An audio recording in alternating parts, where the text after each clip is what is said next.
What if I were to suggest that you play a key role in the awakening world? And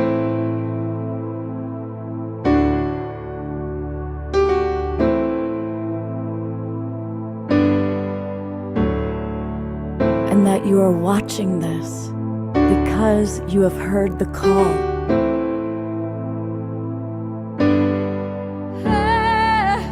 We can start right now by opening our hearts and minds.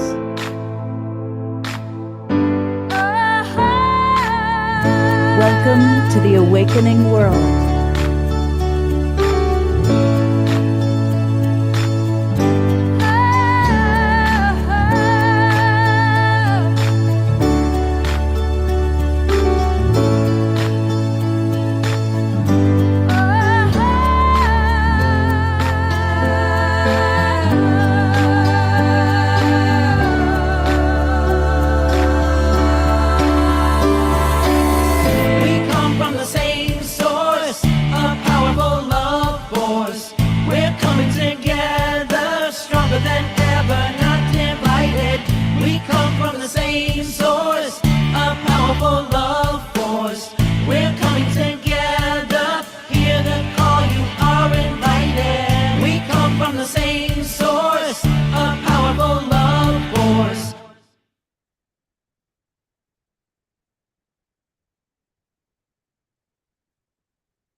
Good evening, everybody. Welcome to the Awakening World. It's Wednesday night, June 4th. And tonight's show, we are going to be hearing from four beautiful souls sharing about challenges they've gone through in their life to get to where they are today. And in this awakening world, and all of you that are in the Zoom room and that are watching on YouTube, Facebook, our broadcast partners, we're all in the process of awakening. We're all in the process of raising our consciousness in our own unique ways. We each have our own unique journey. And so we're going to get a chance to hear vulnerably from three beautiful souls, all of whom I really have a lot of respect for, that are in the Zoom room with us. And then we're going to have, at the end, a video from Andrew Harvey, who's been on this show and whom I have tremendous love. I think most of us have great admiration for him and what he just has gone through. But briefly, I'll show you who our guests are. Timothy Earl is a longtime friend of mine, and Timothy is going to be sharing with us. And you might remember recently we met Christian when we were doing one of our shows, and I said, I want to hear more from this man. And so he agreed to be with us tonight. And coming back again, we've had her on a couple times recently because we really enjoy Hannah Burke. So these are our three in-person guests, and then we will be hearing on video from our dear Andrew Harvey. Omashar is in England, so we are going to actually play an Omashar video to kind of get things started, and then Hannah is going to bless us with a couple of songs later on in the show. So that's going to be our music for tonight. And here we go. I thought this is an especially poignant Omashar song. It's not quite so much of a rock and roll one, but it I think will set the tone nicely for tonight's show.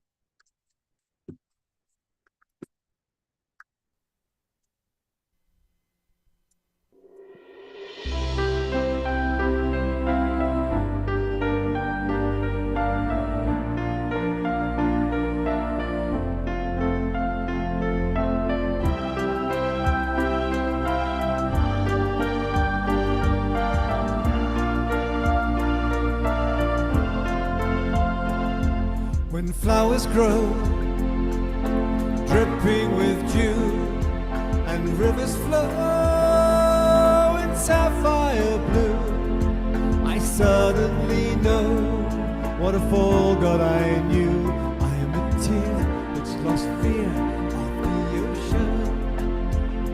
And when autumn sun kisses my cheek, whilst cool winds come from mountains peak, with poems on my tongue but no wish to speak, I am ocean. I'm a tear that's lost fear of the ocean. Sweet water, when I give you my heart, I already start to feel better. My sweet water, won't you send me your love forever and ever and ever, forever and ever and ever.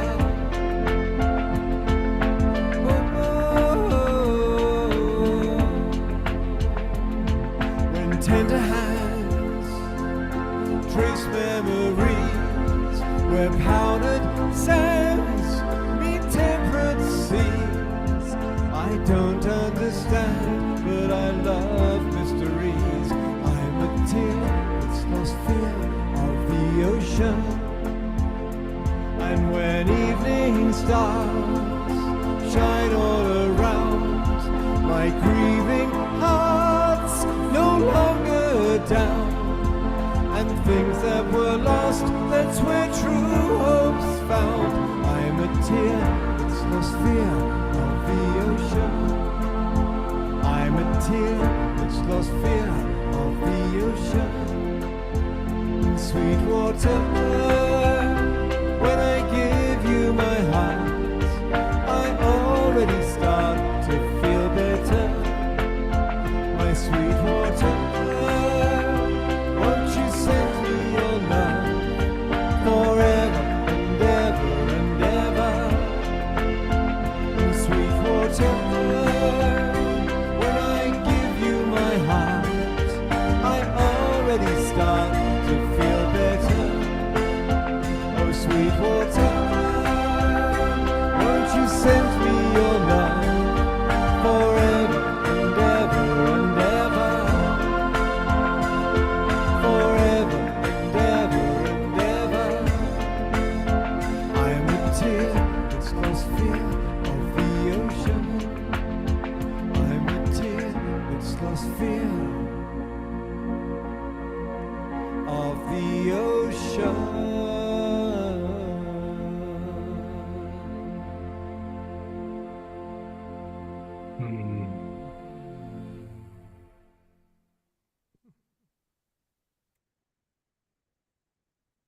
While we're in this kind of tender place, I want us to bring into our consciousness Ayada, who of course is, who is such a beloved member of the Global Peace Tribe.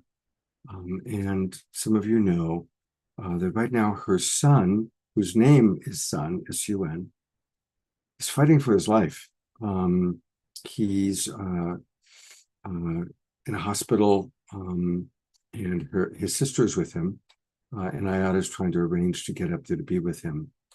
I've been texting with her every day, and there's been little tiny positive signs of progress today, but he's still very much in danger. So let's just take a moment, and I'm going to go to gallery view, and let's send our love to Ayada and maximum grace for her son named Sun.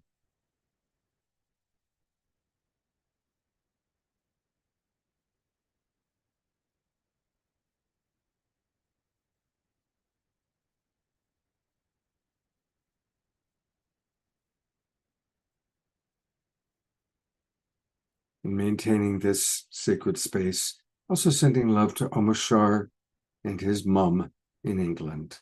It's been challenging for him there. So lots of love to our beloved Omashar and to his mum, maximum grace for her situation.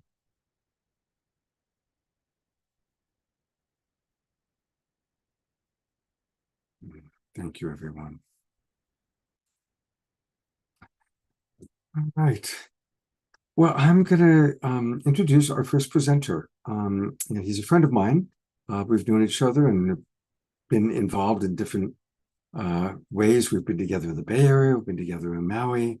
And he's a beautiful, beautiful man, as you're about to see.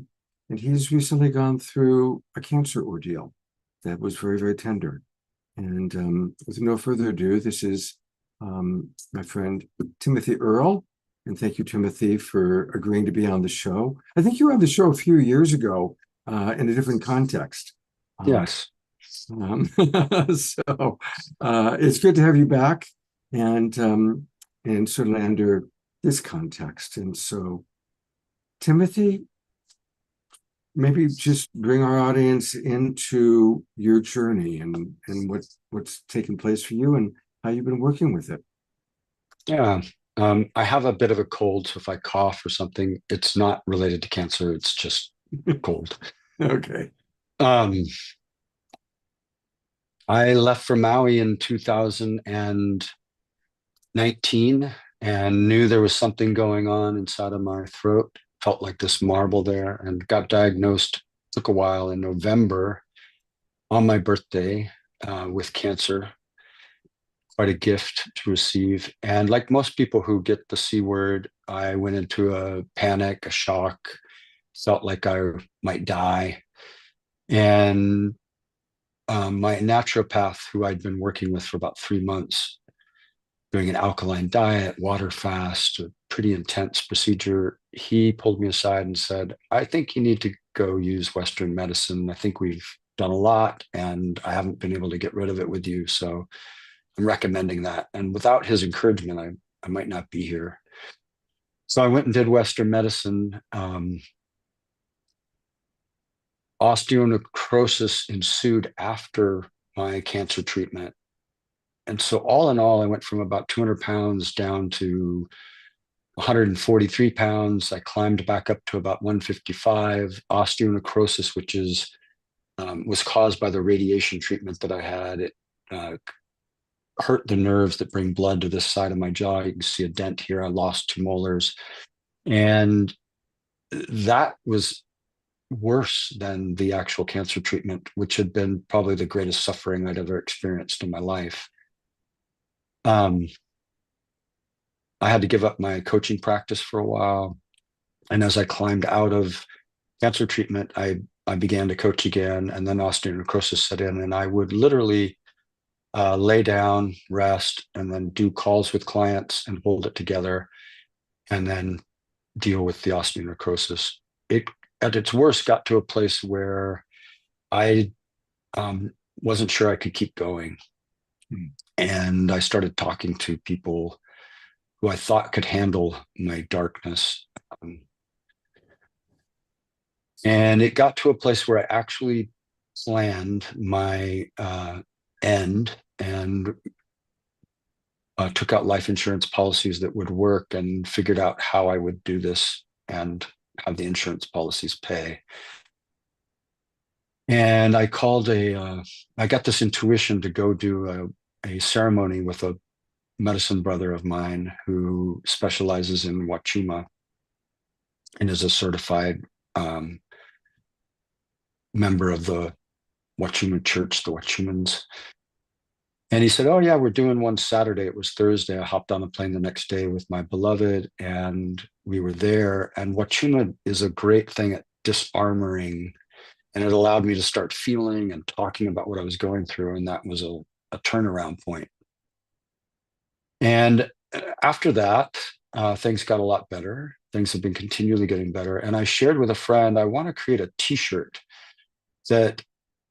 line actually with multiple images, but I've only done one so far, that expresses I love my life. Because the thing that actually kept me going all the way through was not only the people that I love and that loved me, but moments in my life where I could reflect back on and remembered kayaking with a whale, or standing on top of a mountain, or cuddling with a group of dear friends, or the birth of my one of my daughters. It was a home birth and it was just me and her mother.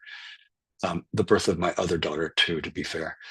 And so many moments, hikes with my father as a kid, many, many moments that reminded me it's worth pushing forward and hanging in there and believing I'm going to get to a place where I can fully embody the love I have for life. And so when I was in Bali recently, I designed this logo, I Love My Life. And then the back of the all natural cotton t-shirt, handmade in Bali, fair trade. All the people that create the t-shirts I met, I got to see the factory, and they're all getting a very good living wage in Bali, so I feel good about it all.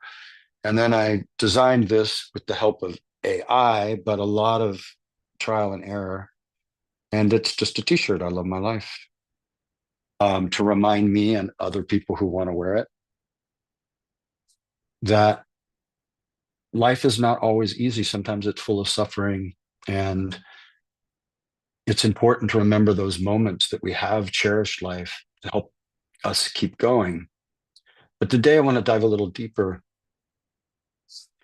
And where I'm coming to now, another chapter, another turn in the corner, is that part of loving my life is an inner work. It's a ability to self-reflect, listen to those that I love, take responsibility for harm that I have caused others, and to stay in the apology process with them until that harm is either healed or at least we come to some, if it's possible, some level of understanding and acceptance.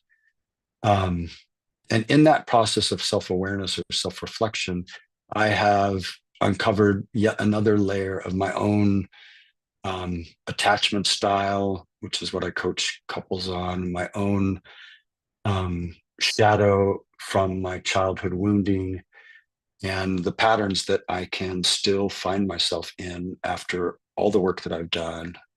And so I humbly sit here today saying I continue to practice loving my life in a way that is an inner work and a relational work, not just having incredible experiences, which I definitely love to co-create and experience with other people. And so the t-shirt is a reminder of loving my life in an inner way, loving the lives of those around me and showing up in a way that's more considerate, more kind, more aware. And we might then reach out to loving this beautiful thing called the planet that we are gifted this experience of living on. And I often think about, it's trying to call me. I often think about the rare chance that we have to be in a human body and to get to experience everything, including the suffering that I went through. Cancer is not a gift that I would wish upon anyone, but it has been a gift in my life and really helped me appreciate just what it is to be in a healthy body, what it is to have people support you and love you and receive that love. And I think I've said enough. So Scott, if you want to jump in. Yeah, well, I'm loving what keep you're going. saying. Loving what you're saying. Question: how do you manage loving the parts of your life that are uncomfortable? I don't think I could do it without people who are willing to lean in and call me in on my shadow or unconscious behavior. And I have been in relationship with people who weren't able to meet me in that way. Fortunately now, and I think this is largely due to things that happened before cancer and cancer, I've got better discernment about who I'm not blaming anyone here or saying anything bad about anyone else. I've got better discernment about who can actually meet me in the ways that I need to be met. And so I associate and am around and cultivate relationships with people who can call me in rather than where we move into a destructive kind of demon type of pattern where we're hurting each other. I have people who will say, hey, Timothy, I need to talk with you. Can you be receptive and listen? So I give them a lot of credit at helping me grow in a more gentle way than the way I used to grow, which was I would be in a relationship with people who had difficulty with me, and then the situation would become hurtful on both ends. And we learned through harm. Now I'm learning through what I would call compassion for myself and the compassion that others are able to show me. So I'm not going to take too much of the credit. I'm going to talk about my family, my beloveds, you, other people who have been willing to sit and repair with me. A man I love dearly as well, named Philip, he said to me once, masters of relationship are masters of repair, meaning nobody doesn't make mistakes. And I don't consider myself a master of repair yet, so I'm not a master of relationship, but I'm working on it. Mhm. I'm really appreciating your humility. I think I've mentioned this recently on the show. I know I've been talking a lot about it with clients. Yogananda said that discernment is one of the last lessons, or the last lesson, for master souls. And I think that as we mature, and most of the people on this show are 50, 60 plus, and so we learn discernment, discernment of who we're going to spend our precious time with, discernment of who we're going to be especially close to, people that we might live with or connect with in a more intimate way. When we're young, it's just like anybody will have me, right? Or anybody that I find attractive. But as we get older, more and more and more, we become very discerning about where we put our time and our energy and our attention. And so I'm reminded of that. And I certainly hear that you're becoming much more discerning. And I think, again, obviously I've brought you here, and you and Hannah and Christian, as role models for all of us to learn from as you share vulnerably about your story, and we can all relate to the different elements of it, So thank you. Thank you very much. Yeah, I think Scott's going to put my website in the chat box or somewhere. We're actually going to take a look at it. We're going to take Great. a look at it. And I love this. You are the one you've been waiting for. True love requires nothing. Tell us a little bit about the work that you do. I mostly work with couples. I help couples learn to stay out of the looping patterns that they can get caught in and come back into relating with each other in a compassionate, emotional way.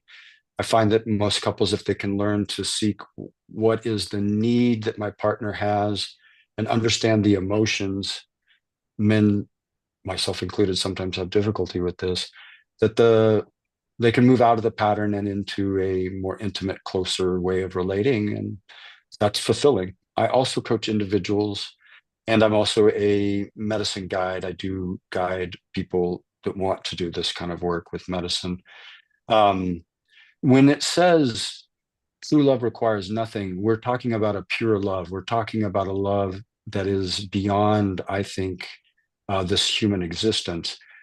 Actual love between two people obviously requires discernment, honesty, vulnerability, a willingness to call each other in, looking for the emotionality and the need of what our partner's asking for, identifying patterns. Love in human form requires a lot. Yeah. So don't get tripped up when I say true love requires nothing. I'm really talking about a universal love, or a even bigger cosmic love. You read my mind, because when I saw that, I thought, oh, that's interesting. True. I also like that you say calling each other in as opposed to calling each other out. I think that's a really nice thing. And I noticed here that if you, again, by the way, for those of you watching on, it's TimothyEarle.com. Timothy Earle, E-A-R-L-E. There's an E at the end of Earle.com. And I see that you're offering a free inquiry call. Yeah, it's really important to me to spend at least 20 to 30 minutes with each potential client or couple to see if we're a good fit. Do my services match? And most people walk away with something from that call. And again, if you want one of these, then you can message me directly through the website, and they cost $40.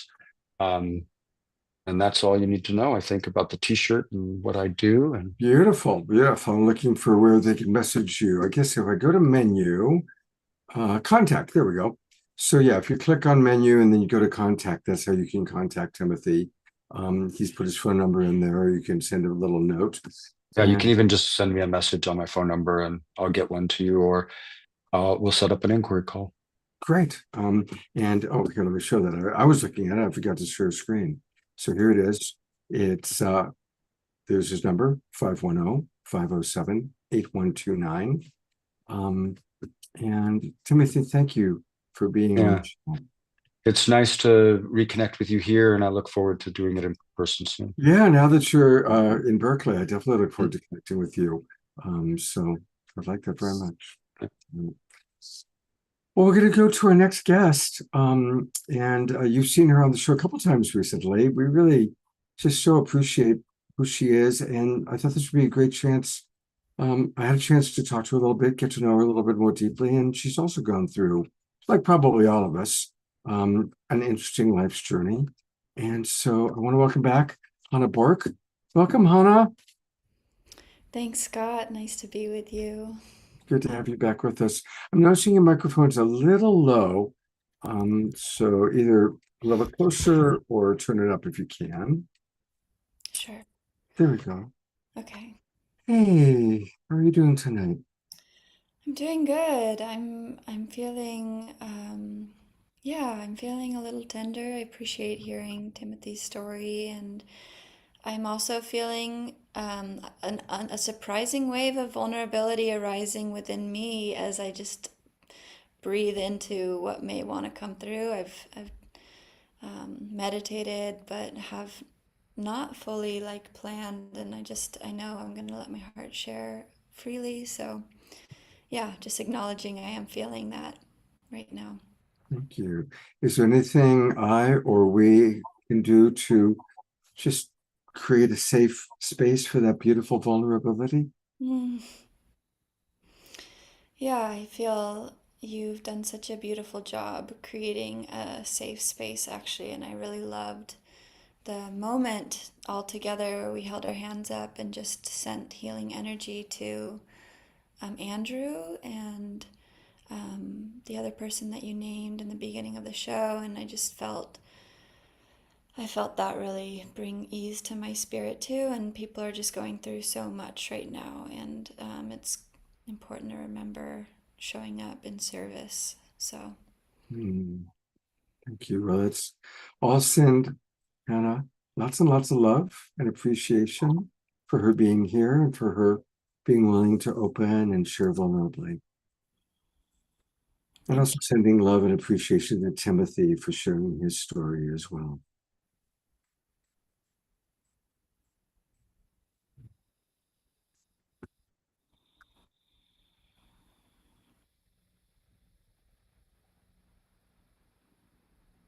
And everybody, sending love to Eleanor and Ian, who we just learned in the chat box are going through their changes. You know, each and every one of us in our own way, almost everybody's going through some change, some evolution, some liberation. Remember, sometimes it's actually a change of relationship, whether it's to a person or a job, is a form of liberation. So remembering, feeling the sadness of the letting go, and also embracing the liberation.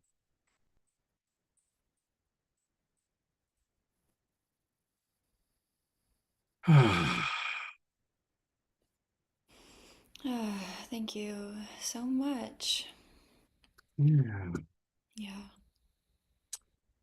let it flow, my friend. Let it flow.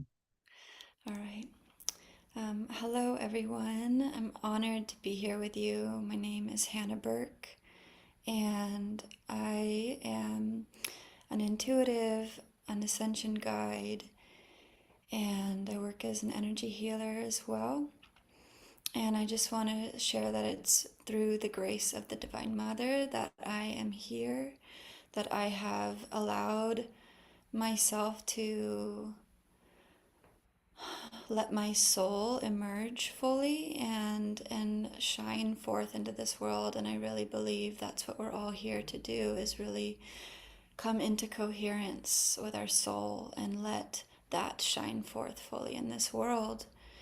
My my upbringing, I experienced a lot of trauma in my early years, around 11, 12, 13, 14 years old in particular. And yeah, I really, at that point in my life, I lost my voice. I had learned it wasn't safe to share about what I was going through, and I just learned to keep my emotions really to myself. And yeah, that really started to kind of devour me from within. I had no tools and no sense of safety in myself or in this world. I felt it really felt like a living hell for me from a young age, and I felt deeply disconnected from my true nature, from the world around me, from the people around me, from life itself. And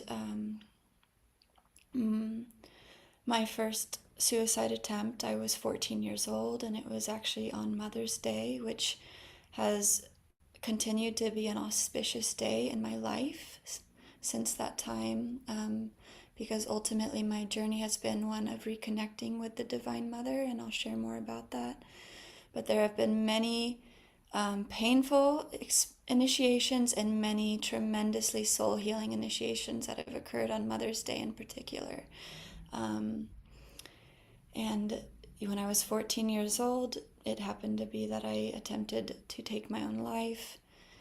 And it was during this experience I realized that I didn't actually want to die. I just didn't know how to live in this world. I didn't know how to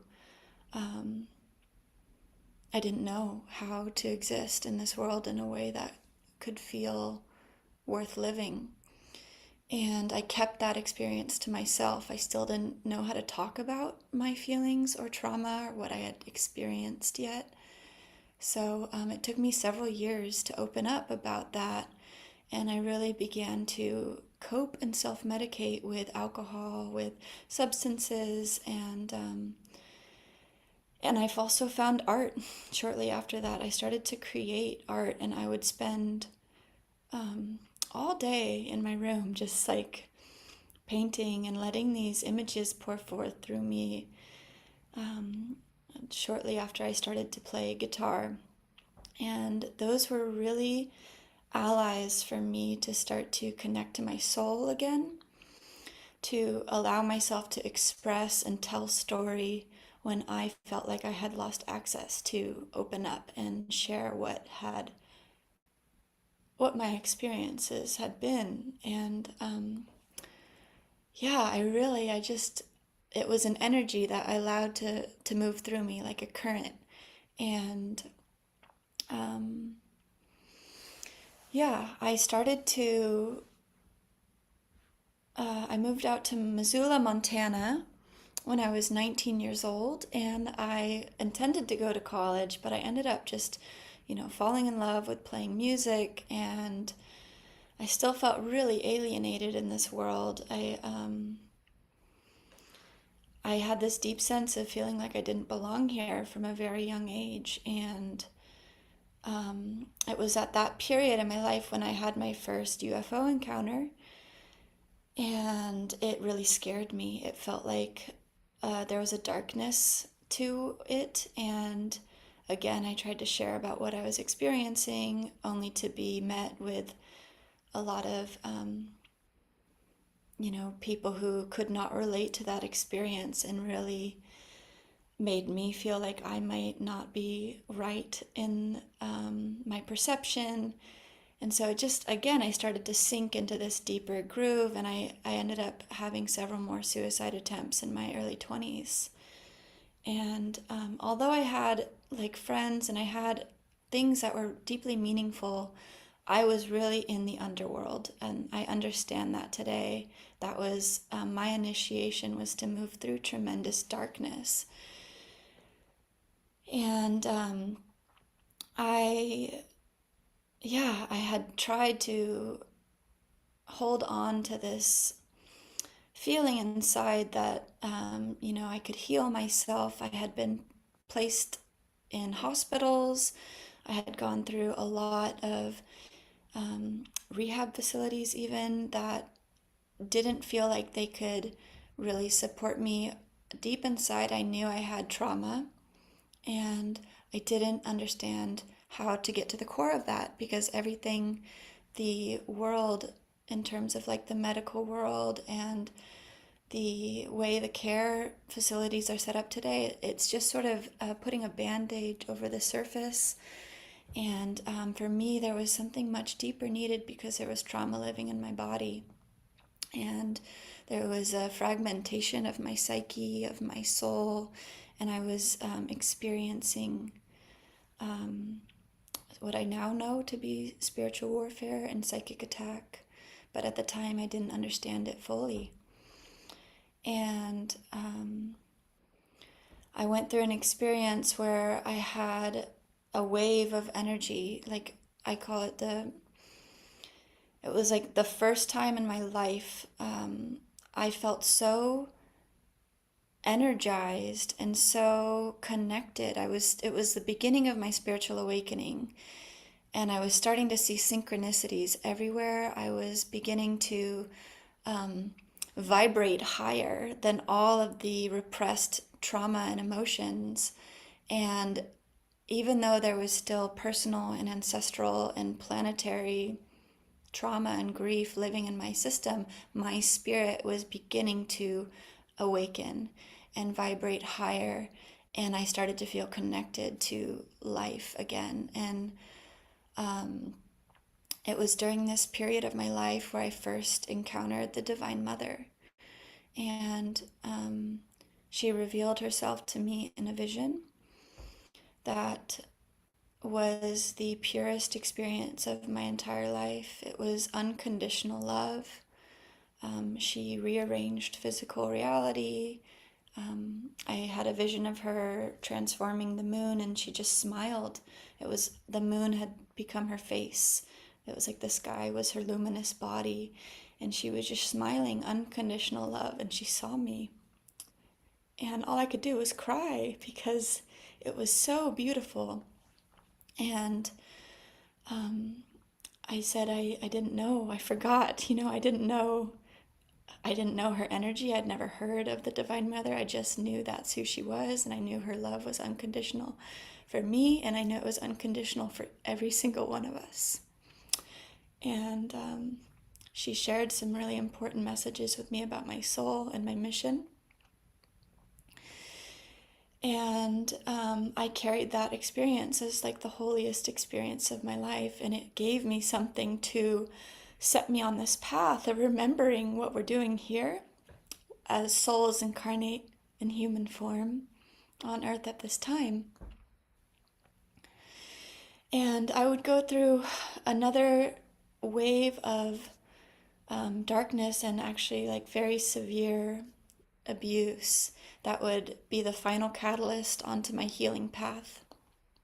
And about 8 years ago, I stepped onto my healing path. I knew if I didn't heal myself that I was going to take my life for sure.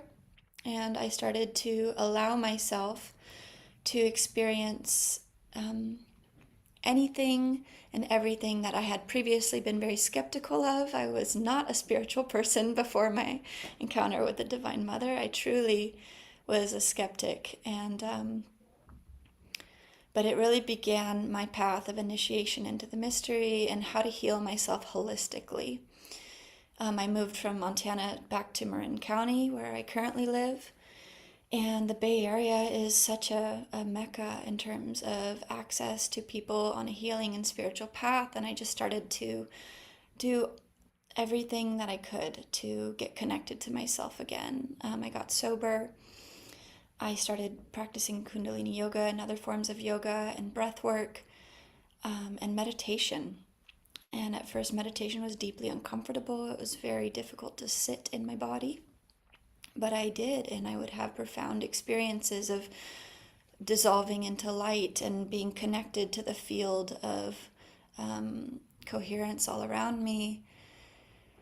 And I started to practice Reiki. I became a Reiki practitioner to heal myself.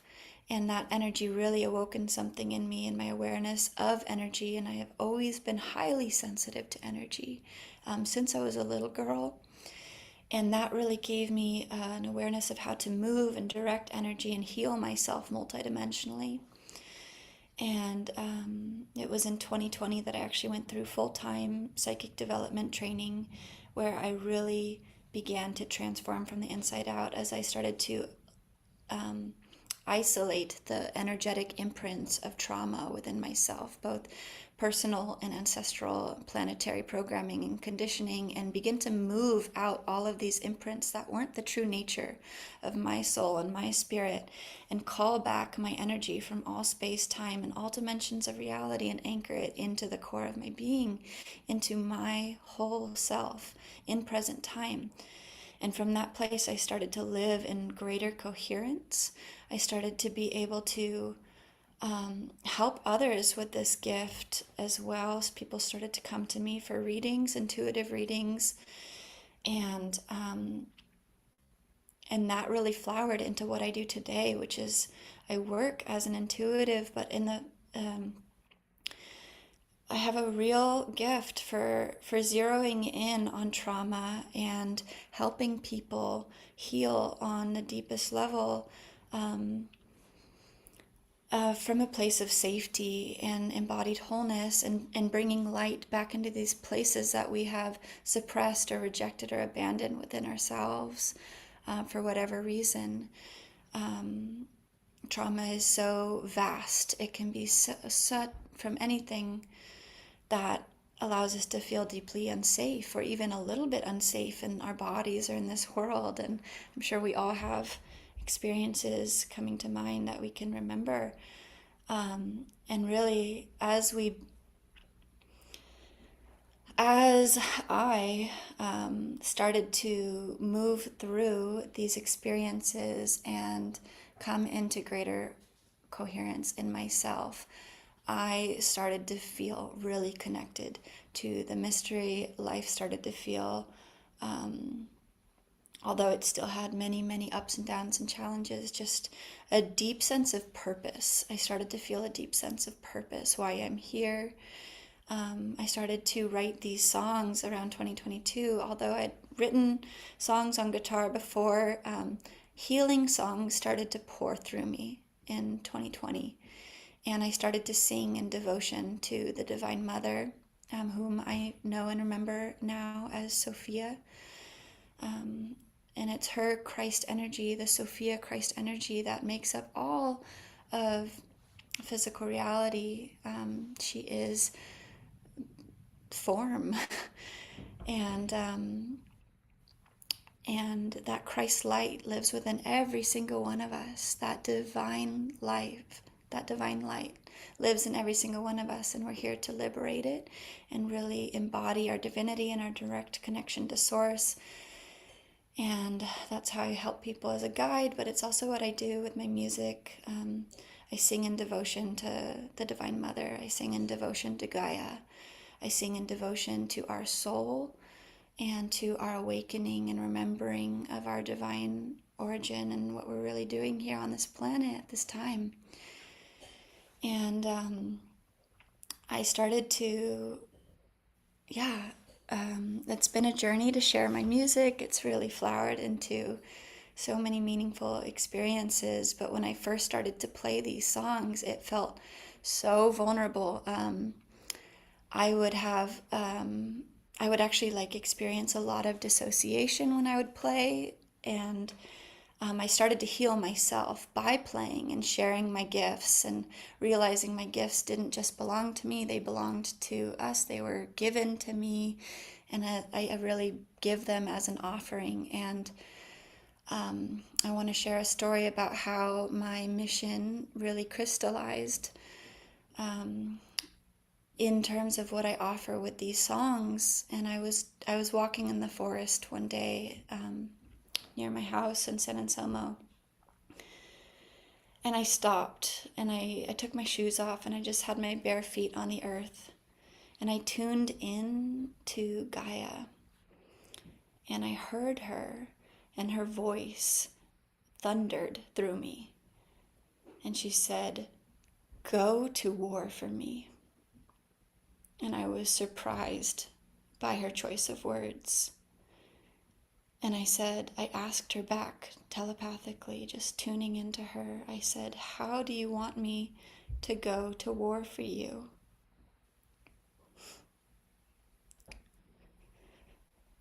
She told me, "Sing, dance,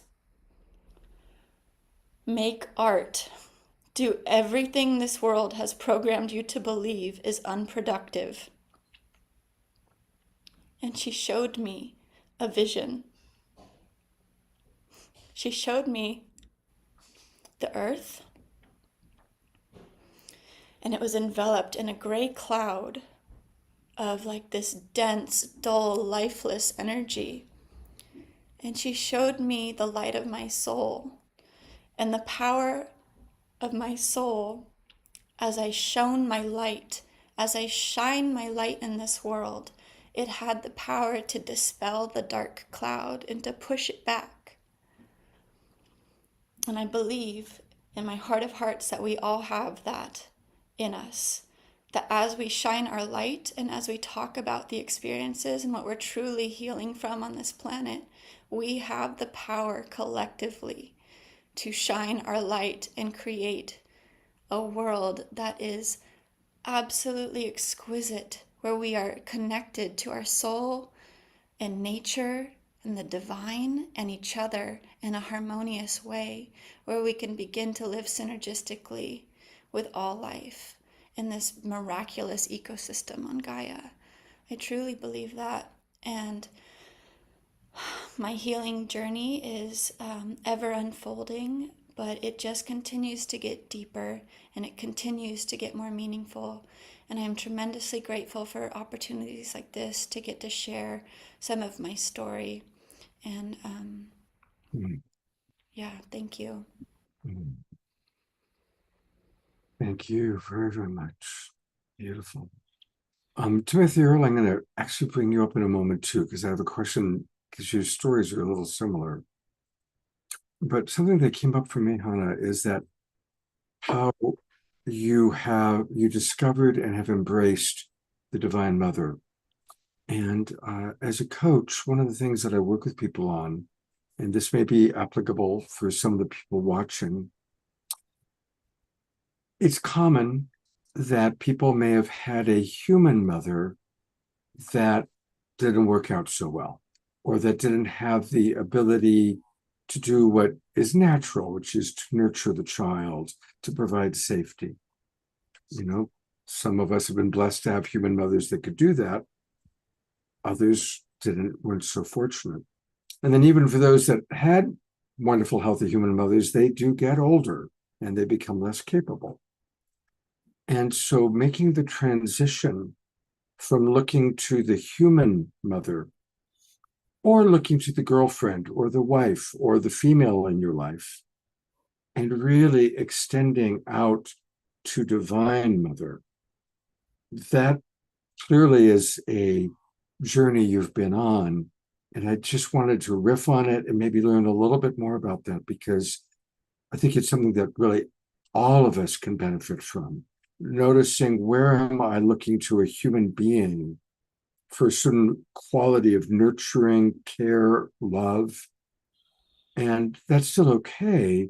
But when we look to the bigger source, to big Pachamama, whether you see her as Sophia or Mother Earth Gaia, she's very big and she can nurture us all. So anyway, I think I can tell by your reaction, you're getting the drift of where I'm going with this. And I'd love to get kind of your thoughts about your process with that and anything you want to riff on. I'm so grateful that you asked this question and brought this up for our awareness, because it's so important. And I'll just share from myself too. Like, I experienced a lot of love from both my parents and a lot of wounding from both my mother and my father. I had deep mother and father wounds that have taken me, and I, still continue to heal new layers of. And there's so much love there. And I know there's people who have full spectrum experiences of feeling completely unsafe, to feeling somewhat in the middle, to feeling, not as aware of the deep wounding that can occur growing up with parents who haven't healed their generational trauma. And yeah,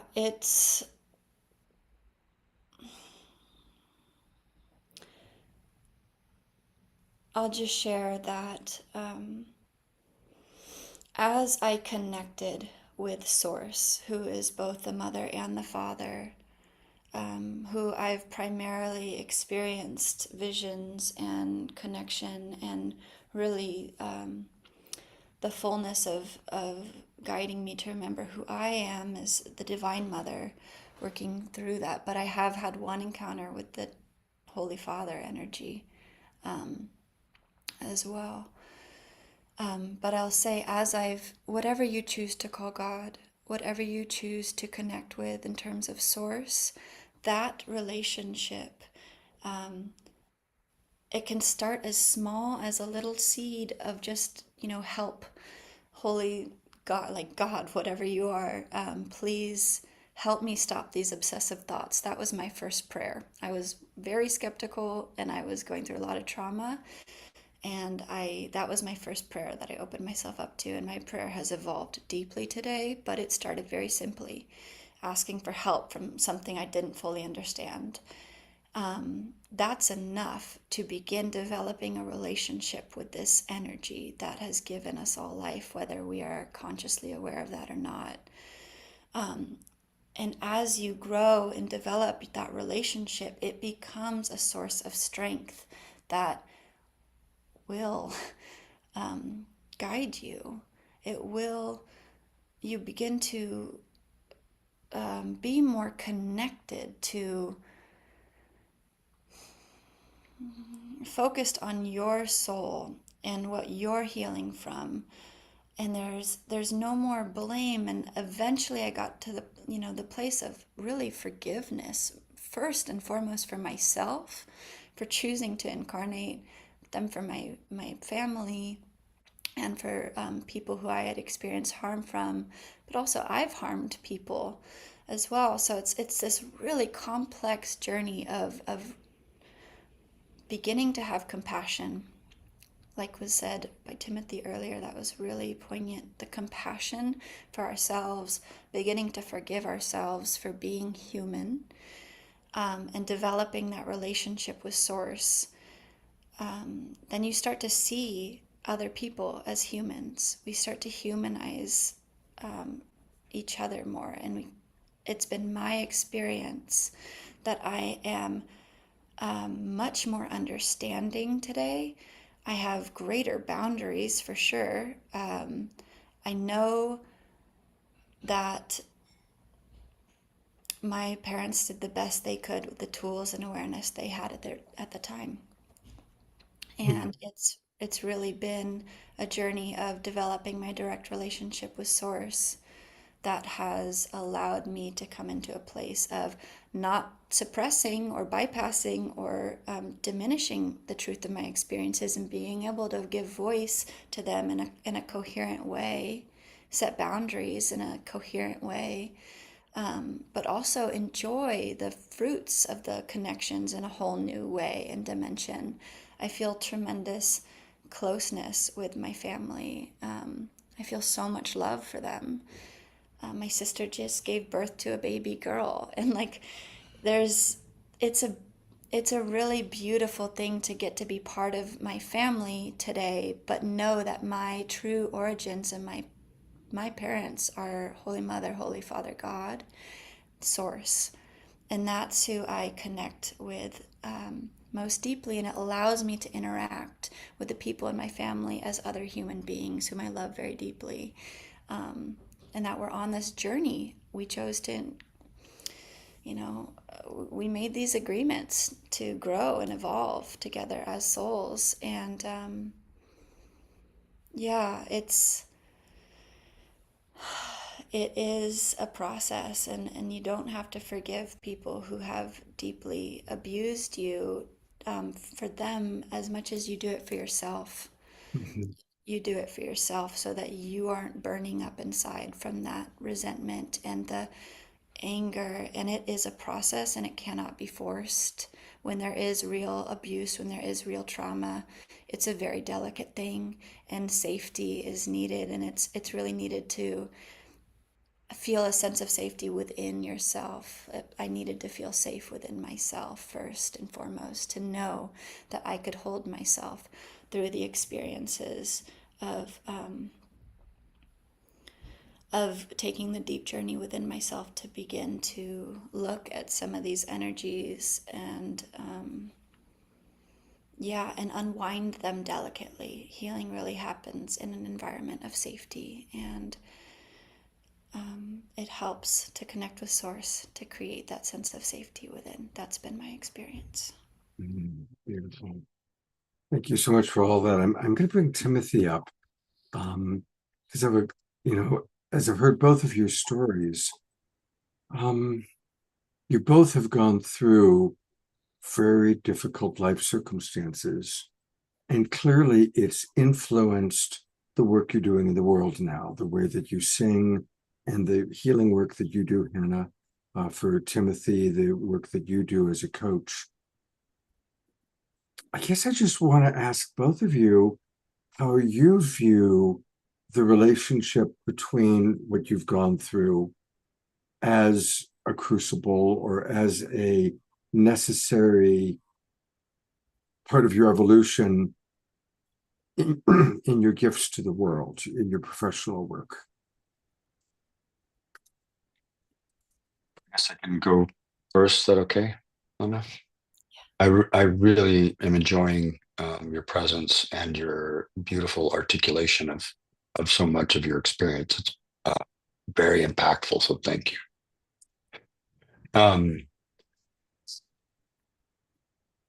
would say arrogance is something that I used for a long time to mask insecurity, and cancer brought me to my knees to where none of that mattered anymore. And the only thing that mattered was my eldest daughter and my beloved. I knew I needed to hang in there because I couldn't face, did not want to be somebody who left his younger daughters prematurely.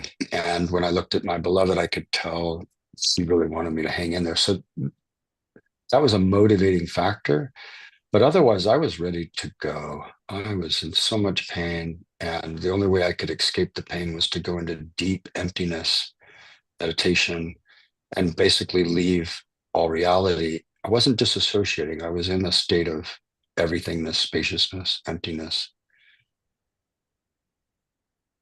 And that kind of stripped me of my arrogance, that whole process. And I came out of it with a lot more understanding of the harm I had been causing people, the harm that had been caused me, as Hannah was said, like I really came into accepting the traumas that had occurred. I'm still uncovering some of them, and bringing forgiveness to myself, to the people who harmed me, to myself when I harmed others. And that forgiveness process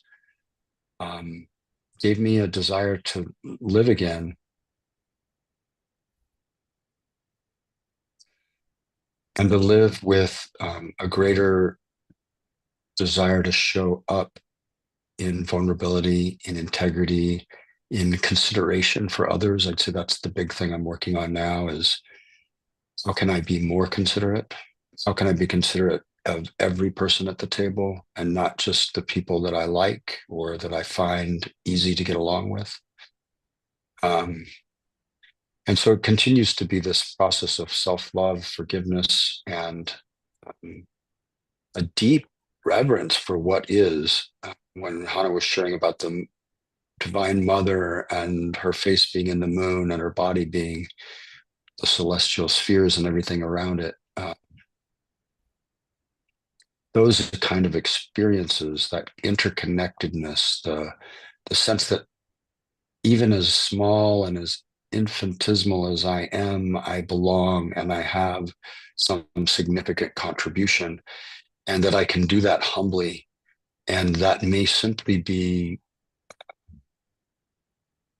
being a pole of sanity or a pillar of love or a place where people can come and feel whole again.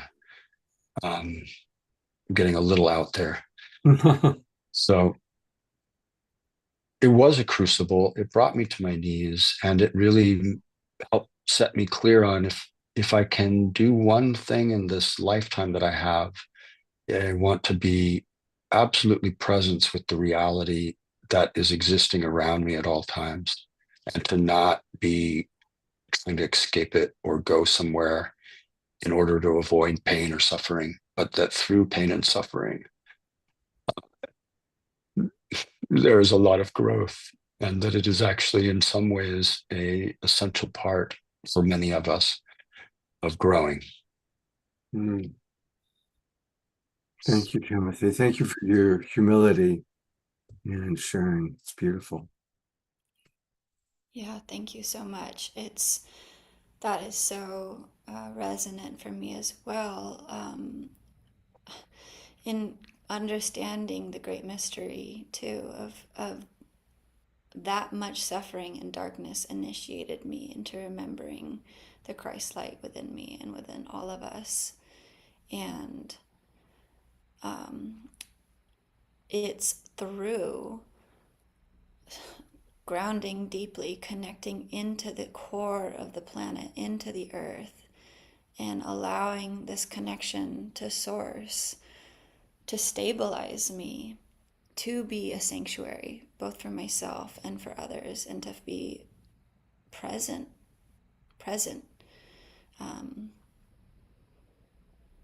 to be present with exactly what is. And that is an initiation in and of itself to hold the hand of the dying and know, just feel nothing but love, to be there for friends in crisis, and to be there for the moments of joy too, and just feel the sense of connectedness within and presence with whatever it is in front of me, around me, to know it's all part of the body of God. It's all part of this experience together. And yeah, and I mean, there's still moments when I want to distract myself or, but I do my best to. I know how to prepare myself today. I know how to hold space. I know how to create a sacred space within myself and to be a presence that can be that for another today. And that is a gift. That's a gift. Mm. Thank you. Thank you, Timothy, again. And Anna, would you be willing to share a song with us? I would love to. Yeah. Thank you. And thank you for all you've shared. It's been so beautiful. Thank you.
once I in the dark know you are the light. Ooh,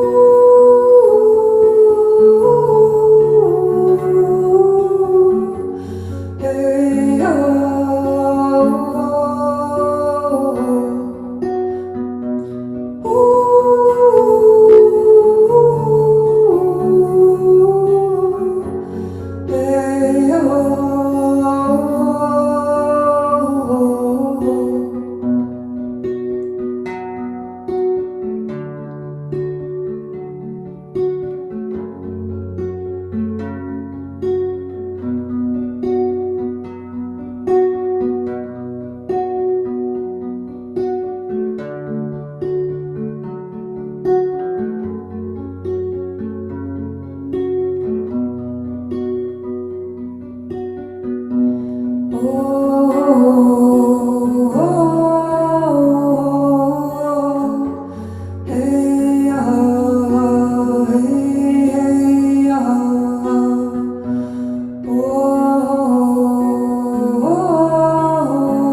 hey,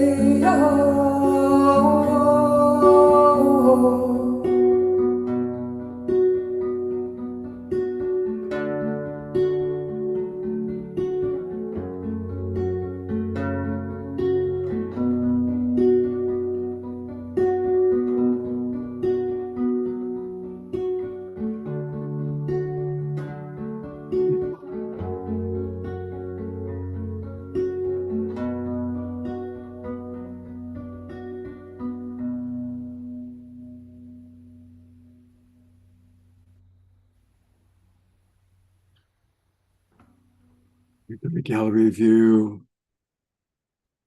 I'm going to read some of the comments. Pam writes, sung like a true light warrior.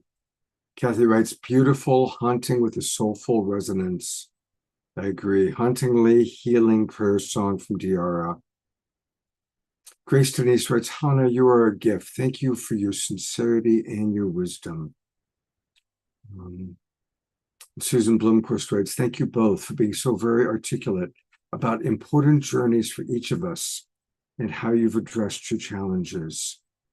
And more and more comments coming in. So much appreciation for what you have provided for us. And a reminder that you can learn more about Hannah and her offerings at her website. And it's her name, Hannah, or Hannah, Hanna, Bork, Bourke, HannahBork.com. And that's where you can learn about her healing work, her upcoming classes and events. I'm sure some of you may want to receive some of the extraordinary healing abilities that she has. She does Reiki light body or healing, clairvoyant psychic soul activity. So really beautiful what she does. So thank you very, very much, Hannah, for just your incredible offerings. Is there anything, and also there's some music that you can find on her website as well. And if you really want to support her, you can go to her GoFundMe. That's always a wonderful way to show love and appreciation. She's wanting to put together a video of her Earth Daughter song. She played that song on a previous show. So thank you. Thank you. Thank you. Thank you. Thank you. You've How are you feeling? Are you feeling good about how it flowed? Yeah, yeah, I feel so much gratitude and yeah, felt really powerful to share so openly. I don't often get to tell that part of my story, and although I don't feel defined by my trauma or past or anything today, it is part of the path, and I think it's important to acknowledge and that we can heal from anything. We truly can. Yeah. And take a look at all the comments in the chat box. Quite a few that have come in since the ones that I read. Thank you so much. Thank you. Thank you. We have one more guest that's with us live tonight. You might remember him from a previous show. It's Christian De La Reta. He's a spiritual teacher, personal transformation coach, and an award-winning author with over 30 years of professional experience. He's spoken at TEDx. His books include Coming Out Spiritually, Awakening the Soul of Power, and his latest book, Conscious Love, Transforming Our Relationship to Relationships. So welcome back, Christian. Thank you for being with us tonight. And thank you for having me, Scott. Pleasure to be here. Would love to hear the story you'd like to share with our audience tonight. It's a big question. It is. I was born in Cuba, so I'm an immigrant. I came to the US when I was 10.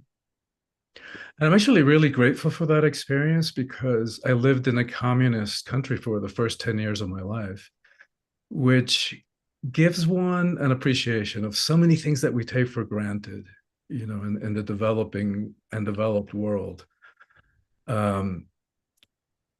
So came, you know, did high school in Miami, went away to school, lived in California, Northern California for many, many years. Currently in Aspen, Colorado. And I've been doing personal transformation work for over 35 years. I was on a track to get a PhD in psychology. My dad was a psychiatrist. And I discovered breathwork. And after my very first session of breathwork, I jumped tracks. I never went for the PhD because it works so fast and heals so profoundly at so many levels. And I've been doing that kind of transformational work all over the world. I do retreats with different themes that you kind of alluded to, personal empowerment. I work specifically with women around the theme of women's empowerment. I believe that the empowerment of women is the single most important thing that needs to happen in the world. It's not to idealize women, not to put women up on a pedestal, not to give women more crap to clean up in this world of ours, this mess that we have collectively made. But it's because as a world, we've been running so off balance, so off kilter. One of my challenges growing up was living in a communist country is that my parents were counter-revolutionaries. And there was real danger, you know, and even, for example, just taking all nine of us kids to church. They really took some risks standing up for their own beliefs. And I think that I carry that sense of revolution in my blood. And I'm grateful for that, you know, grateful for having had experiences that give me the sense of perspective to question, to see things from a different way. One of my challenges also growing up was that I always knew that I was gay. And even though our world and our species has come a long way in that area, at least in the developing countries and developed countries, but even still, there's so many rights that are just very recent, like even the right to marry, it's very recent, even in our country for same-sex couples. And that created kind of it was an interesting dynamic, you know, being one of 9 kids. There was a sense that you had to do something, you had to be in order to be seen, because all 9 of us were there's only 12 years between the youngest and the oldest, and no twins. But at the same time, it was also ingrained in us that we had to not be seen, right? Because there was real danger in being seen. So it created this interesting dynamic in me. And in some ways, I'm amazed that I write about themes like, what it means to live heroically in the 21st century, but I write about personal empowerment. Because if I look back at my life, my adolescence was one long depression with suicidal fantasies. And I guess there is something to be said for the Catholic hierarchy of sins, because that was a worse sin to take my life. So that wasn't really an option. But I can speak about all this stuff now with a sense of experience and appreciation, because it's all that pain, that alienation has made me who I am, and it has given me such a sense of empathy and understanding of other people's pain. The details are always different for all of us, but pain is pain, right? And having developed the ability and having gained the tools to break myself free from that imprisonment allows me to guide other people into freedom out of whatever self-made prison they found themselves in, and for that I'm incredibly grateful. And because I know that most of us kind of struggle with that. It's a common experience to have that struggle between seeing and hiding, between fear and freedom, and to be able to draw on my own lived experience and share that to help other people get free. There's nothing more meaningful for me. I mean, so much more that I could say, but maybe I'll pause now and see if there are any questions. Yeah. Well, first of all, thank you for sharing, and thank you for your life. Thank you for taking what you've experienced and putting it into books, putting it into teaching, really being out there. It's so important. And when you were on the show before, I was so touched by your eloquence. And I don't know, there's a certain vibration, honestly, that you and Timothy and Hannah all carry. It's a certain frequency of authentic humility. So I'm just really appreciating that. I guess one thing I want to ask, although we touched on it before, but it's just so prevalent at a time when the current administration is trying to set so much progress back. Is there anything you'd like for, whether we're gay or straight or any number of things, is there anything you'd like for us to know about what we can do to make a difference? Because I'm just deeply concerned about some of what's going on in our world in that way right now. Yeah, so that's a beautiful, deep and insightful question. I think part of what I find really interesting in that is that it's really sad and tragic that so many people in the LGBTQ community struggle with spirituality. We confuse it with religion, and no wonder, given the treatment that we have received at most of the religions in the world, historically, and even to a certain degree today. But what's ironic about that, what's sad about it, is that before the patriarchal cultures and religions, back when the divine feminine was honored, people that we today call LGBTQ were not only spiritually inclined, but were actually honored for the roles of spiritual service and leadership that we played all over the world. And that's part of what I did in that first book that you mentioned, Coming Out Spiritually, is synthesize some of those archetypal roles that we play throughout history. Because it's, one of the rate of suicide among LGBTQ youth is like 3-4 times as high as their heterosexual counterparts. So even though we have made a lot of progress, there's still a lot in society that makes it challenging um, to be fully ourselves. And like I said, I think to be fully ourselves is a universal call. It's a universal imperative. And for some of us, it kind of becomes a necessity early on. It's more of a matter of survival earlier in life, which is challenging, and there's a blessing to it as well. Um, that's part of the maturing process that happens when you have to ask and face existential questions at a young age. Is you grow up faster, Yeah. develop empathy and compassion and understanding for other people's journeys. So yeah. I'm remembering when you were on before, you did a beautiful job of presenting historically some of the roles that LGBTQ souls have played that are not always the most celebrated, but as the years go by and time goes by, turns out to be incredibly important. And it was just a beautiful sharing. Would you be glad to share that again? Yeah, I mean, we don't have time to get into all of them, but for example, the mediator role is an important one.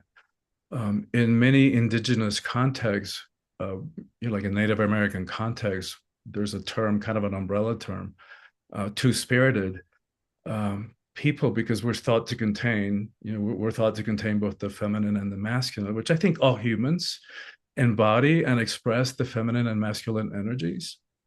But I think maybe we do that a little more disproportionately, or have more of a balance around that earlier on in life than other humans. So the mediator in a tribe were people that we today call LGBTQ. So when there was strife, when there was a argument between the men and the women, or between a couple in the village, we were the ones that they went to for help and for assistance in the process, because we were thought to contain the energy of both. So we understood and identified with the energy of both, and were able to be good mediators. That mediator energy also manifested itself in we were midwives for the dying, in a sense. We knew the roles and the songs and the rituals and the ceremonies to help people transition and to honor their transitioning process. So we also mediated between the worlds, between the realities.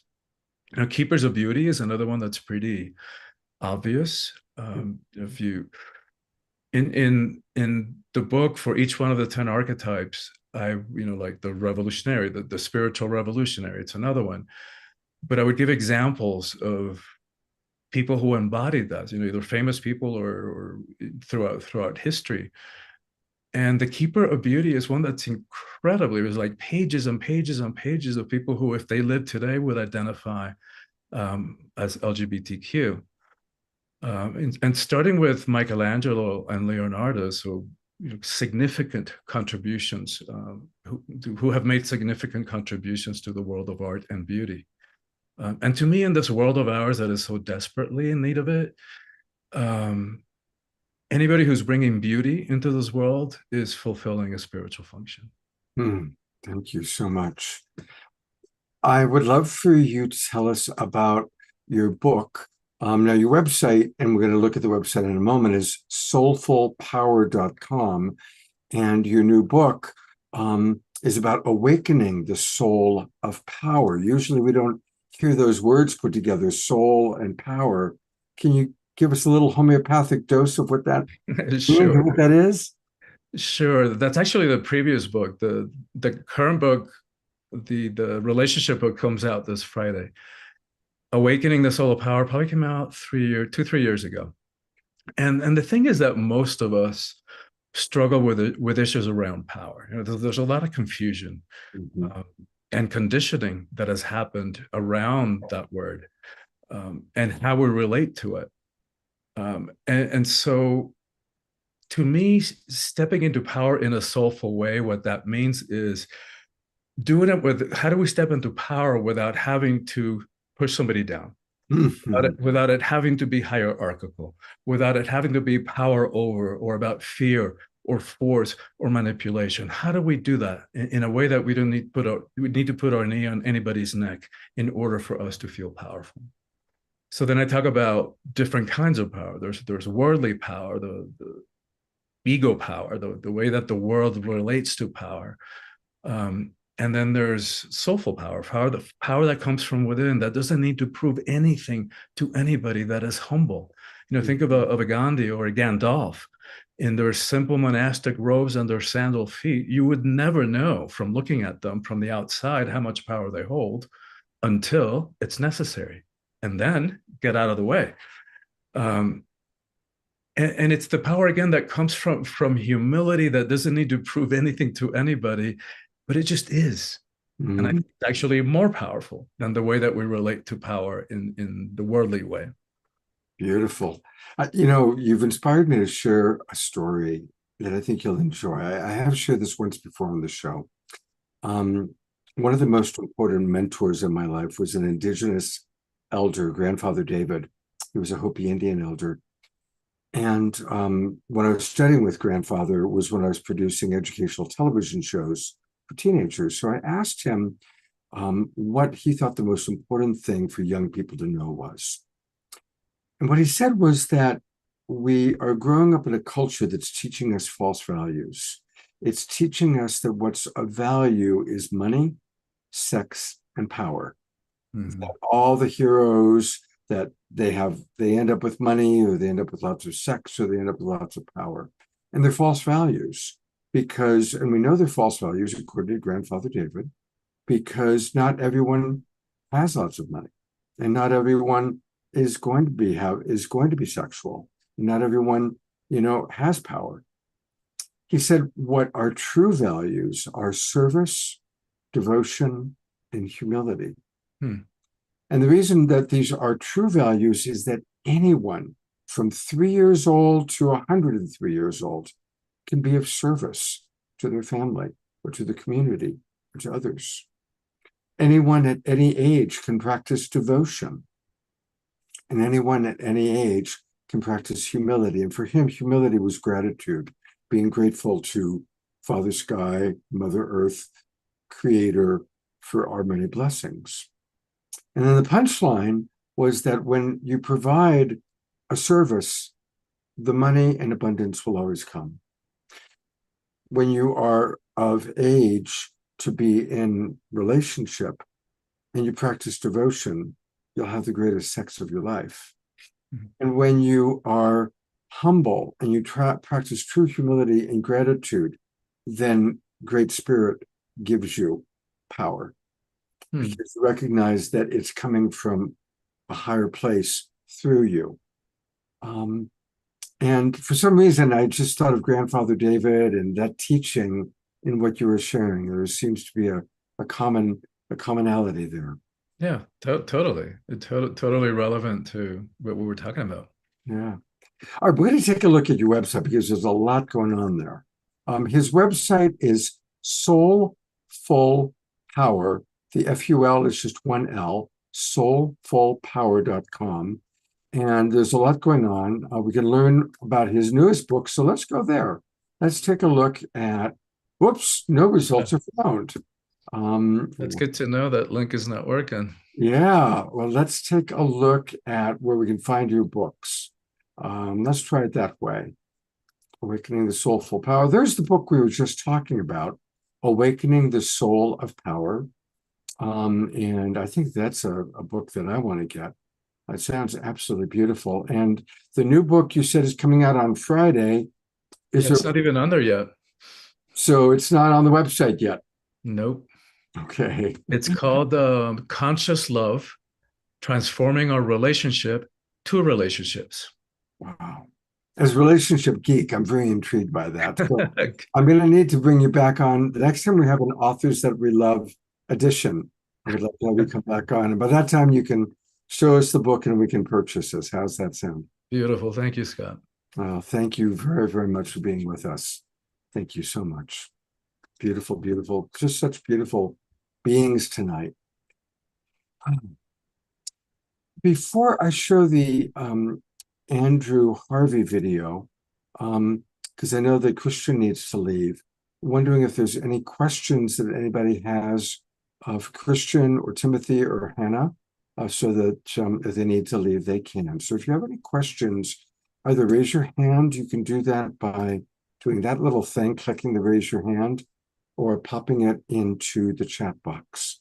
And in a moment, otherwise, we will go to, oh, Shoshana has raised her hand. So Shoshana, yes, I am adding you.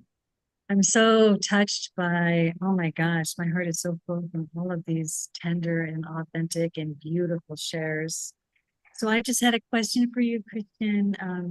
Was there a moment, an epiphany where you had this connection and engagement with that deeper soul power that you feel flows through, like an epiphany or an experience? Maybe you shared somewhat about it. What a great question. I mean, yeah, of course I've had moments of that. But the name for the book, Awakening the Soul of Power, actually came to me in a meditation. I had no idea what it was. I didn't know that it was going to be a book. And yet that's what it turned out to be. And like so much of the spiritual stuff, we can't chase it. Right? It's more about, rather than grabbing it, it's more about becoming magnetic and allowing it to come to us. And it's like, it's hard to speak about the personal experiences of it, because usually they happen in sacred settings, whether it's meditation or a breathwork session. And so much of that language is just, the concepts are ineffable and hard to put into words. But I do know that power is energy, right? So that's what the word means. Energy is power. And so sometimes I have felt that in my body in subtle, tingling, even more sensual ways. And sometimes it just like knocks me on my butt, because there's so much of that energy coming through my body, particularly like in a breathwork session or a medicine session, that kind of thing.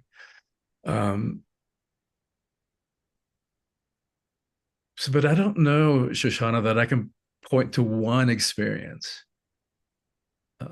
Absolutely, I understand. Yeah. Great question. Thank you very much. Thank you. All right. Well, again, thank you, Christian, Anna, Timothy. If you can stick around, great. If you need to go, I know that you may need to leave. I want to thank our wild monk of the Mystic Monastery, Jerry Anderson. Jerry and I are both great fans of the great Andrew Harvey. And Jerry texted me yesterday and said, Scott, are you aware that something very significant has happened, that Andrew's home, his condo, burned down? I said, no. And so Jerry sent me this video that we're about to watch. And what amazing timing, given the nature of the show that you've just watched. And so we're going to hear again, and it's a very similar vibration. It's interesting. The vibration that we've heard from all three of our guests, I find is very similar to the vibration you're about to experience. For any of you who don't know, Andrew Harvey is an extraordinary man. He is extraordinary. I've been a follower of his. He coined the phrase spiritual activism. Andrew had a fascinating background. His father was the British ambassador to India. And so Andrew, when he was a little boy growing up, grew up in India, but in this very aristocratic way. His father was very aristocratic, the British ambassador to India, shortly after India had gained its independence. And so Andrew had this incredible juxtaposition of growing up between the very staunch British aristocracy and Indian life, East Indian life, which was very different, very Hindu. So he was exposed to Christianity and Hinduism. And it started this lifelong thing of him exploring different cultures, different ways of thinking. He ended up being very brilliant, graduated from honors with Oxford. At an early age, recognized that he was gay. So another juxtaposition of being a gay man coming out of an aristocratic background. And his life's been amazing. And he's written over 40 books. He's collaborated with the Dalai Lama.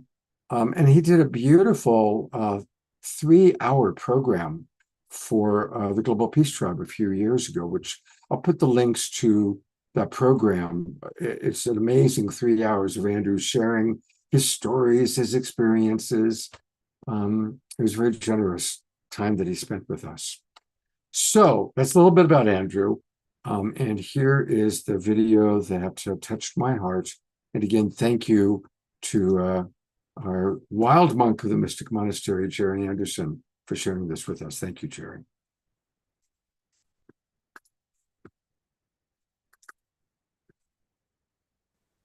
Hello, my dear friends. I'm speaking to you from a ropey hotel bedroom because on May the 2nd, my condo burnt to a crisp and my beloved cat of 17 and a half years, who was the love of my life, died of intoxication by the smoke.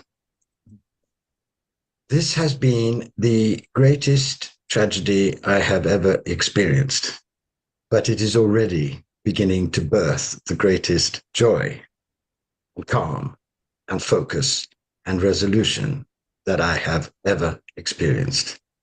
So I know viscerally now, not just spiritually, not just intellectually, what the dark night can do, which is birth progressively a new kind of human being. It is appearing, despite myself, in me.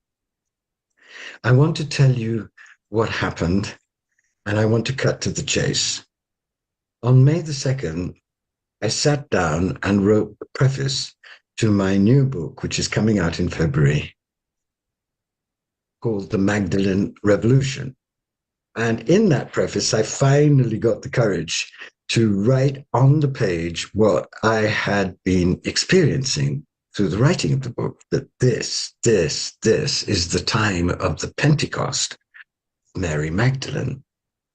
Finished the preface and said, the flames of the Pentecost of Mary Magdalene and of the divine feminine are now descending on the earth.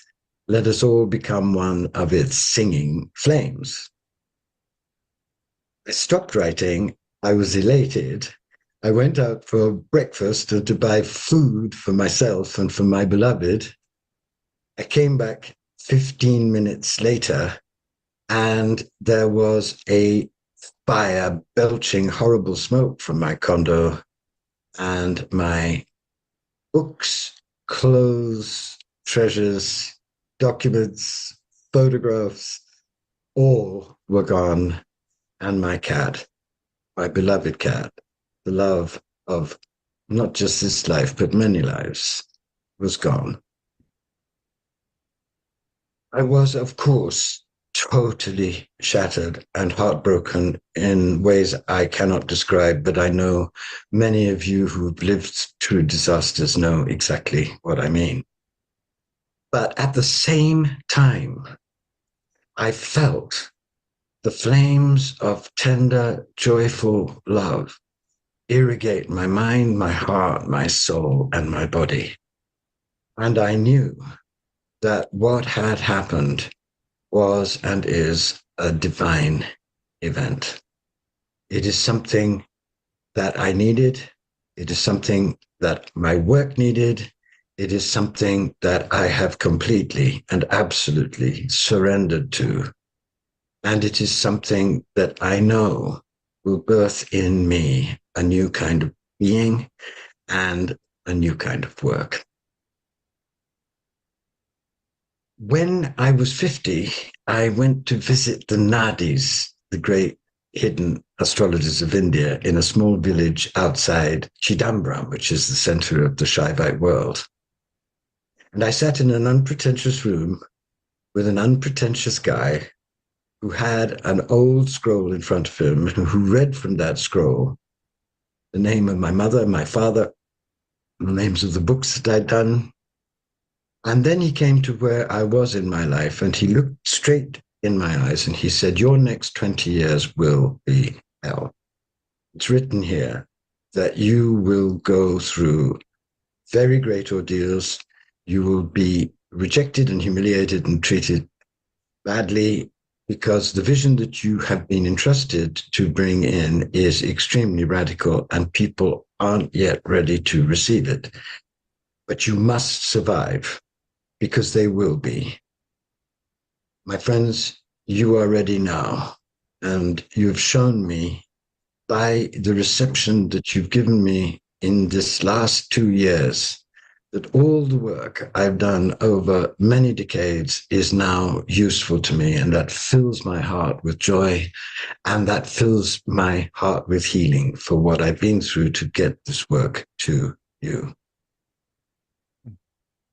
So I'm feeling shattered, more alive than I've ever been, heartbroken, but more joyful than I've ever been, absolutely unknowing of what's going to happen, but certain that a new life is beginning and a whole new level of my work for you, my service to you, my service to the birth of a new humanity are also now beginning. That is what the Nadis told me would happen, and that is what is happening.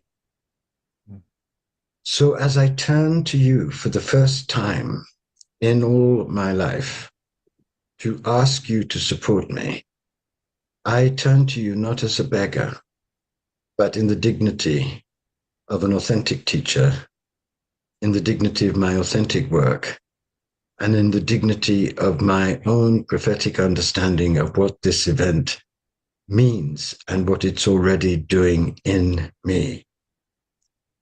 And I turn to you in my dignity to your dignity, because I've understood two things about what I am doing right now.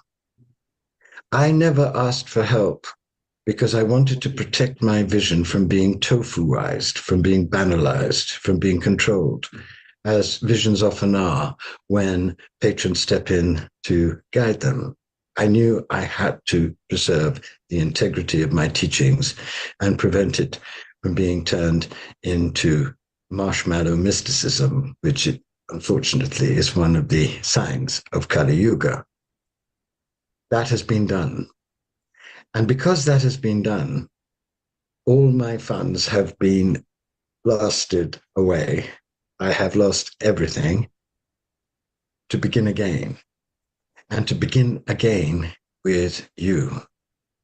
Because what this compels me rejoicingly to do is to open my arms to my destiny and open my arms to you, and to say to you, if you have loved my work, if it has touched your heart, if it has given you consolation in times of catastrophe and disaster and heartbreak, if it has given you a vision of the deepest meaning of our tragic but amazing time, if it has opened to you the vision that I've been offering in the last 10 years of engoldenment of the birth of the divine human, then please now help not only me, but the Institute of Sacred Activism that I have personally funded out of my own efforts for years and years and years to preserve the integrity of the difficult but wonderful vision that was given me to give to you.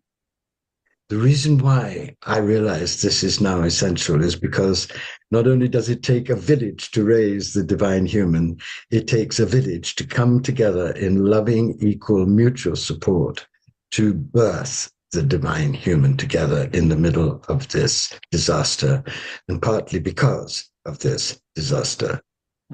Just as my house burnt down and I lost everything, so millions of people will now have their houses, inner and outer, burnt down, and will lose everything. But I will be here with all the other pioneers of the birth to say to you, do not be afraid. There is a way through. We are being guided. We will be ennobled and supported and sustained and invigorated and encouraged beyond anything that we can imagine. And those are not just beautiful words. They are saying them to you now from someone who knows the truth of them as I know my name. And the fact that I'm wearing the one garment that actually survived the flame, an old Indian jacket, which I love. My institute had drawn up plans about 3 weeks ago for 4 new major adventures, which we were all thrilled about. First is a new curriculum attuned to the growing disaster. The second is a center for sacred marriage mysteries that will be in Chartres and in Avalon, based on the new book of Mary Magdalene, whose Pentecost, I think, now has been definitively proved. The third will be a oasis for all those great sacred activists all over the world who are working in hellish conditions with no money. The fakes and the frauds get the cash. The ones who are really sweating in the trenches of truth have been horribly neglected. But I want to be one of those people who come together and I know who they are and they need help. And I want to be able to funnel whatever is given to me to them wisely. And the fourth is that I'm about to establish, and I will establish, come hell or high water, a simple, earthy, grounded spiritual center in Asia for the growing mystical hunger of Asia. And it will be in India, probably in Kashmir. It won't be a spa. It will be a place for the lovers of all kinds to meet, and it will be called the House of Nothing.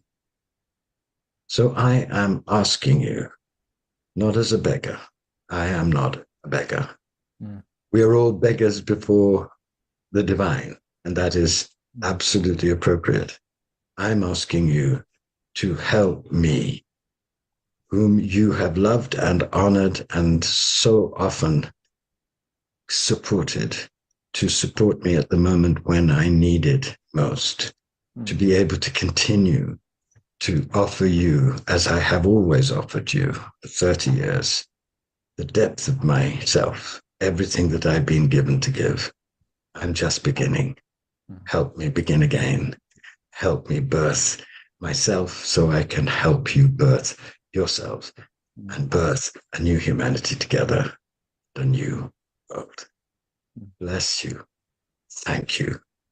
And I know you will.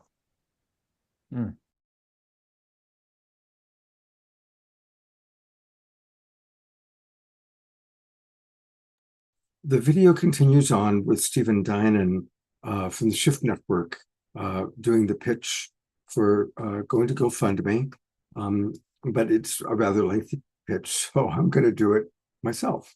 And I've put into the chat box where you can find his GoFundMe, but I also will pull it up right now.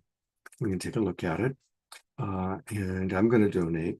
And a couple things to remember when you go to GoFundMe. So you click donate now, and it's really easy. If you just go to GoFundMe and type in Andrew Harvey, it immediately comes up. So I'm going to donate $111. Now here's a really important piece. Down here is where they have the tip.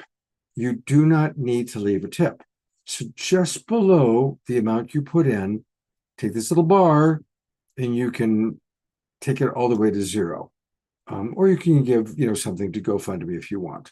All right, but you don't have to automatically do what they've got it set at. All right, so I appreciate you GoFundMe, but I'm going to keep it to $1.11.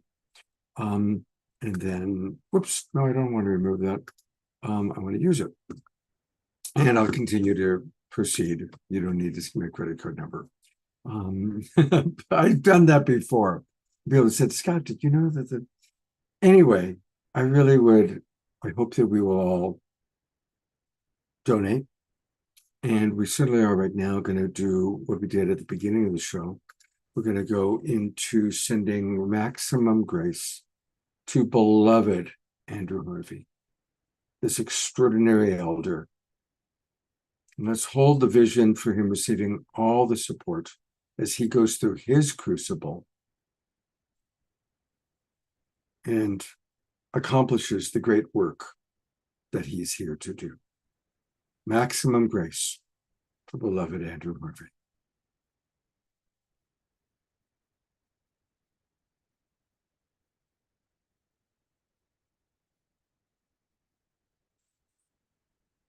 And while being in this beautiful community vibe, I invite everybody to send love to anyone you know, or even yourself. Let's just harness all this beautiful energy of our global peace tribe, of our community, and send it to those in need.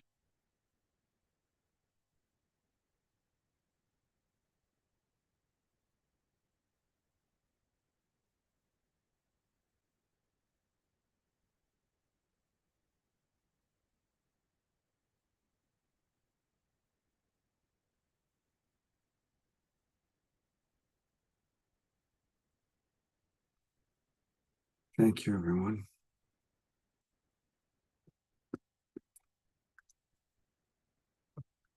Hannah, I'm wondering if you would be willing to do a closing song, and if it's too much to ask, then that's totally okay, because you've already given and contributed so much. But if you'd be willing to do that, let me know. I would love to. Yay, it's so good. All right, well, while you get set up, I do want to let people know our next show on Saturday night, New Thought Leaders of Many Generations for Our Awakening World. And we've got a really wonderful group of people joining us. Chief Phil Lane Jr. will be joining us. Reverend Retta, kind of representing one generation. Then kind of a middle generation, we've got Magic Bernstein and Maggie Engel, who just got married. And they're a beautiful couple. And they've both been on the show individually. And then our younger generation, Tatiana and Maggie and Dominique. So it's going to be a really beautiful, beautiful show. And that's going to be our show this Saturday night. And Hannah, you fit right in because you certainly are a wonderful example of a younger generation of wisdom keepers. And it comes through your healing work, through your vulnerability, and through your music. Thank you. Yeah, that'll be a really beautiful show. Thank you for allowing us to share and giving us a platform and a voice. Absolutely. It's my pleasure. So this song is my newest song, and it references the vision I first experienced of the Divine Mother, and it's called In God's Dream.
I'll tell it from the mountain high.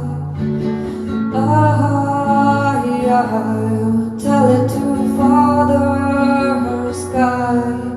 You're the web of light, divine feminine Christ, mother of all life. Sophia be thy name. You're the web of light, divine feminine Christ, mother of all life. Sophia be thy name. And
Thank you so much. So haunting, so beautiful. Just so beautiful. Thank you so much for having me. Thank you. Thank you so much. What a night, huh? What a show. Thank you, everybody, for being with us. I want to say hello to all of our friends watching on Facebook and YouTube, and all of you watching the recordings. A lot of people watch the recordings of our show. So wherever you happen to be, whenever you happen to be seeing this, welcome. Share the show, share this with others.